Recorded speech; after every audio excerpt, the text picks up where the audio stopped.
Découvrez Pour l'amour de Marie de Lise Bergeron, l'auteur du destin d'Eva paru en 2014. Nous sommes à Québec au mois d'août 1932, alors que la crise économique fait encore des ravages. Le quartier Saint-Sauveur est endormi lorsqu'un terrible incendie se déclare dans la maison de Louis et de Florence. Seule la petite Marie et sa mère réussissent à s'extirper des flammes, alors que Louis et son fils périssent. Florence est alors recueillie par sa belle famille. Alexina, sa belle-mère, lui en a toujours voulu d'avoir volé le cœur de son fils. La santé mentale de Florence se détériore. On doit la placer temporairement à l'hôpital Saint-Michel-Archange. De son côté, le vieux garçon et commerçant Victorin Dufour, qui a toujours été secrètement amoureux de Florence, décide de tout faire pour lui redonner le goût de vivre. Un roman qui accumule les rebondissements, les situations émotives, un vrai coup de cœur pour l'amour de Marie aux éditions JCL. Vous écoutez Samedi de lire avec l'auteur invité d'Amélie Boivin-Enfield. On est maintenant rendu au segment de l'émission du coup de cœur littéraire de mon auteur invité de cette semaine, Sarah Maud Beauchamp. Et Sarah Maud, ton coup de cœur, c'est « Je serai un territoire fier et tu déposeras tes meubles » de Steve Gagnon. C'est publié chez Nouveau Projet. Pourquoi cet ouvrage-là? Ben en fait, je l'ai même pas terminé, mais je suis rendue à la moitié et je suis fascinée. C'est un splendide petit essai sur...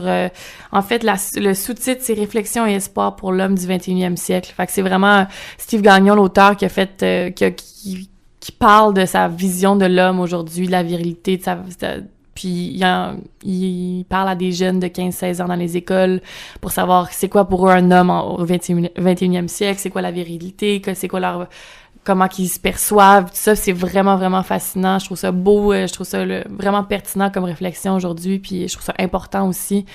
Fait que c'est vraiment, vraiment un bijou d'essai, en fait. C'est vraiment dynamique, c'est beau, j'aurais le goût de surligner tous les passages. Ah oui? Ouais, vraiment. Là. Fait que le style d'écriture est vraiment bien. C'est beau, c'est simple, c'est sincère, c'est pas compliqué. Souvent, c'est intimidant de se lancer dans un essai, mais ça, c'est vraiment quelque chose qui est proche de ce que j'aime lire et puis ça fait vraiment réfléchir, puis c'est pas intimidant. Fait que je suis vraiment, vraiment charmée par cet essai-là. Et comment tu as découvert cet essai-là? Les amis autour, les gens dans le métro, je le voyais tout le temps passer. C'est un tout petit livre, fait que c'est vraiment un petit objet fascinant.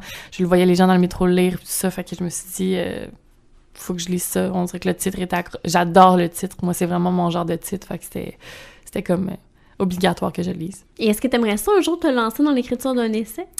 Ça peut être un projet le fun. C'est pour l'instant, c'est comme je disais tantôt, c'est intimidant pour moi à la base, mais c'est sûr que je pense que j'ai des choses je réfléchis tellement, je m'analyse tellement que c'est sûr que je pense que j'aimerais ça un jour me lancer là-dedans, mais pour l'instant, j'ai pas la prétention de dire que je suis capable d'écrire un essai, mais ça pourrait venir. Est-ce que tu es une grande lectrice?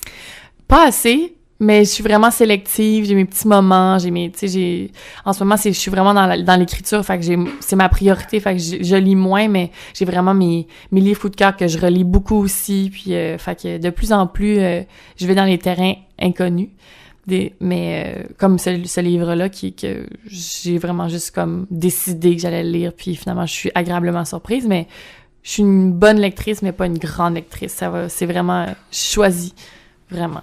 Et t'es capable de lire en période d'écriture? C'est vraiment un ou l'autre, là. C'est soit que je lis bien gros des livres one shot ou que j'écris beaucoup, beaucoup. C'est pour ça que là, en ce moment, je lis moins. On dirait que je veux pas comme couper mon rythme d'écriture, mais de plus en plus, je vais dans des petites librairies, j'essaie de trouver des trucs qui vont m'inspirer puis qui vont me surprendre aussi. Et est-ce que t'as un genre que t'affectionnes plus qu'un autre en littérature?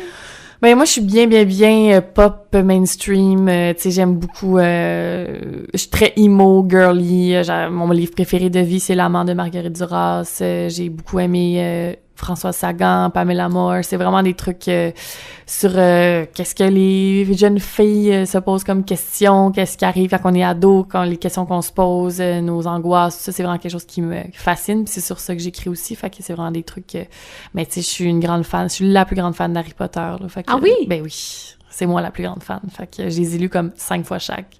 Oui. Ouais, ça a été une grosse partie de ma vie, fait que c'est vraiment éclectique là, j'adore aussi Le Diable s'habille en Prada, je l'ai lu 2 fois, là, tu sais, c'est full mainstream, quétaine, mais je m'en fous, j'aime ça, lire ces affaires-là. Tu t'assumes. Full.